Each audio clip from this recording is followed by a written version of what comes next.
still has not struck Shedeur. The Colorado product on the board with 102 picks having come and gone. Adding insult to uncertainty, 3 more QBs selected on day 2, bringing the total to 5. On to day 3, Sanders still available.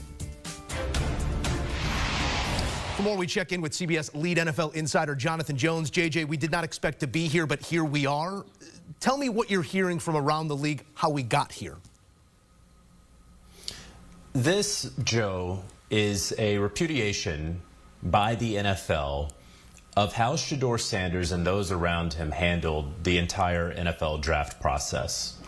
What you are not going to tell me, or really anyone who watches football, is that Shedeur Sanders is a worse quarterback than Dillon Gabriel, who was selected in the 3rd round of the NFL draft. Look, I didn't think that Shedeur Sanders was going to go in the 1st round of the NFL draft. I thought, and in talking with teams, they told me that he was a 2nd round quarterback. 2nd round comes around. I start calling around today. At the start of the draft, I learned he's probably not going to go in the top 10 of the 2nd round. Okay, that's fine. At some point in there, in talking with NFL evaluators, they believed that at some point in the 2nd round, he would eventually be selected in the 2nd round. Then the 3rd round comes. And as we know, of course, he's not selected at all on Friday night. And so when you look at this, you say that Shedeur Sanders, you see that Shedeur Sanders was clearly talented enough to be selected in the top 5 when it comes to quarterbacks, right? He was a top 5 quarterback in this year's class. Not a great class, not a class that had many 1st rounders, but he was one of the 5 best quarterbacks in this NFL draft. You're not going to convince me otherwise of that. But the difference here is how he and those around him handled the draft process. Let's go back even a year ago when his father, Deion Sanders, one of the greatest athletes of modern times, was saying, look, we might pull an Eli. Which, of course, he was referring to how Eli Manning ultimately didn't go to the San Diego Chargers and then engineered, along with his father, a way to go to the New York Giants 2 decades ago. And then his tune changed over the next year, right? But then what continued to happen? He would tweet after every Las Vegas Raiders loss, thank you, God. And it seemed like the Raiders were destined for the #1 overall selection. It seemed like he was trying to engineer his way to the #1 pick on a team that was co-owned by Tom Brady. And then the New York Giants, maybe they get the #1 pick, or they're going to be up top. And so he has the New York Giants colored cleats. And then we get to the combine, and no, he does not throw, which is not uncommon for top quarterbacks these days. But in some of those meetings, and we reported this at the NFL Scouting Combine in Indianapolis, at some of those meetings with certain teams that maybe Shedeur Sanders didn't really want to go to, didn't see himself going to for any number of reasons. Maybe they had a starting quarterback installed there. I was told that he more or less sandbagged in those interviews. I don't know if he didn't take them seriously, what it was, but he did not give it his all in some of those interviews. Rubbed some teams the wrong way. And so then you continue where it was a pro day that frankly was just sort of average. I'm not saying it was bad. It wasn't great. It was average. And so more and more continues. He gets his number, his jersey number retired. His father retires his jersey number at Colorado. That is something that's really just not seen in major college football, how quickly it was done, and considering the lack of accolades in his career.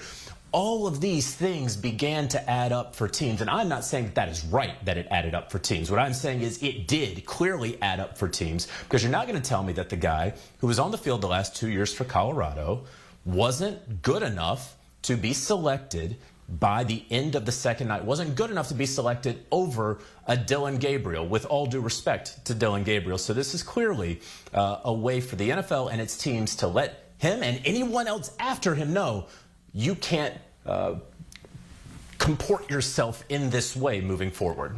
It certainly feels like, as we head to day 3, penance paid if penance was required here. And maybe there is something to be said about the 3rd day and thanking God, because Vegas is still the one we might have circled, JJ. When might that appetite return for Shedeur Sanders on day 3, if at all? Yeah, I mean, I understand the question, Joe, and I know that you have to ask the question, and you also know, because you've sat here and you've watched this as well, and you, I have to assume, have thought, well, he's going to go at some point, and he hasn't. So I'd love to be able to be the lead NFL insider at CBS Sports and tell you exactly where he's going to go on Saturday. I don't know. I mean, go down the list right here, right? You knew that Tennessee wasn't going to take him at 1. You knew they were going Cam Ward. Okay. Cleveland, they had 5 picks, and they did not take Shedeur Sanders, right? Their quarterback room was Joe Flacco, Kenny Pickett, and an injured Deshaun Watson, who may never play football for the Cleveland Browns again. And with their 5th selection overall in their draft, they took Dylan Gabriel. The Pittsburgh Steelers, right? How much did Mike Tomlin just talk up Shedeur Sanders earlier this week? They've had a couple of picks so far, did not take Shedeur Sanders. Surely they know something about Aaron Rodgers and how he is ultimately going to come to Pittsburgh. Point being, they talked up Shedeur Sanders a lot for someone that they didn't think was worthy of a top 90 pick when they had 2 of them. The New York Giants, of course, passed on him at 3, then traded future capital to trade up to get Jackson Dart, even though they had been scouting Shedeur Sanders for 2 years. The New Orleans Saints, they had 2 picks, and then at number 40 went with Tyler Shuck, 25 going on 26-year-old quarterback with uncertainty with Derek Carr. You have the Seattle Seahawks, right, who went out there with 4 picks, and out on their 4th pick, went out and got Jalen Milroe. Probably has a higher ceiling than Shedeur Sanders. Not probably, definitely does. Who knows if we will ever reach that ceiling for him. And so you mentioned the Las Vegas Raiders. They've picked 5 times. They've passed on him every single time. Could he ultimately be selected by the Raiders? Sure. Yeah. I mean, any of these teams at this point, somebody could, because the value you would think would be there. But those are a ton of picks for a quarterback. This is the most important position in professional sports. This is a position where not that long ago, when Brock Purdy was taken in the 7th round, and around that time, we all kept saying, man, you just got to take quarterback every year. You never know. It's so important. How many GMs get fired because they don't get the quarterback position right? So make sure that you are always insulated. All of these teams that very clearly need backup quarterbacks have said time and again, we don't need Shedeur Sanders. And not just need, we don't want Shedeur Sanders. And so we'll see on Saturday where he goes. If it's the 4th, if it's the 5th, at this point, no one should be surprised either where he goes or when he goes, because surprise is out the window. Opportunity and need have presented themselves multiple times, to your point here, and still no selection of Shedeur Sanders. NFL insider Jonathan Jones, appreciative always of your hard work. Thank you, friend. Here's a look at Shedeur's ranks, which only amplify the statements made there by Jonathan Jones. It's the highest completion percentage in a single season in FBS history. Yet and still, we head to day 3 with Sanders available. Draft coverage continues here on CBS Sports HQ. Shedeur and beyond, we assess all we saw and didn't see on day 2 of the NFL Draft.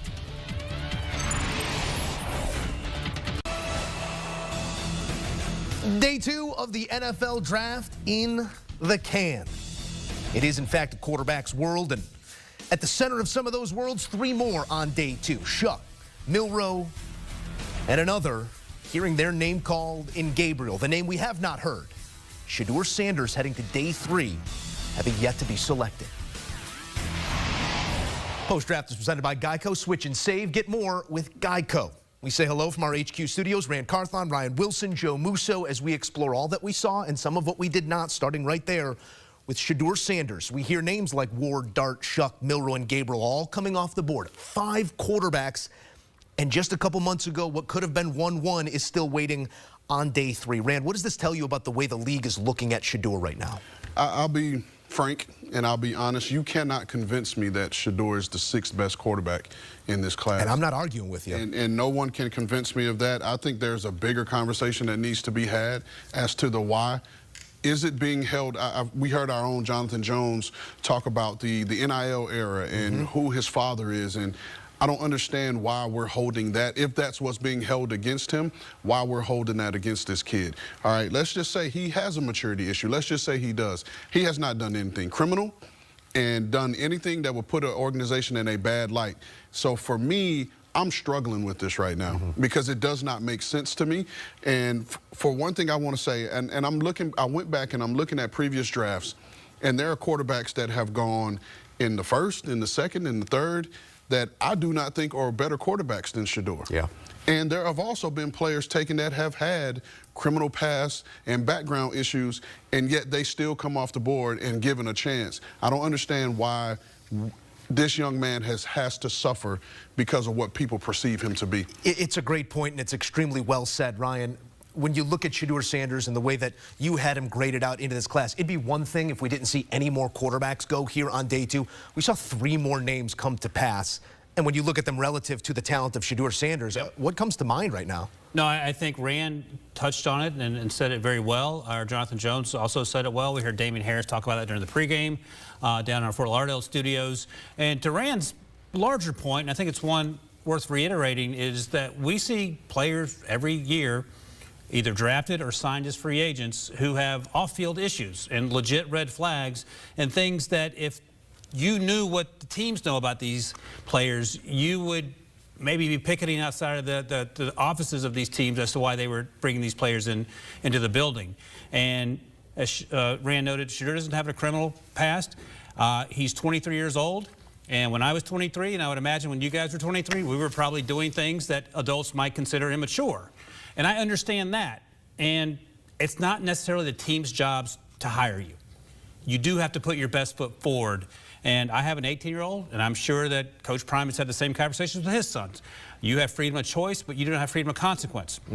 Things that happen in life also aren't fair. And this is an opportunity to learn and perhaps grow.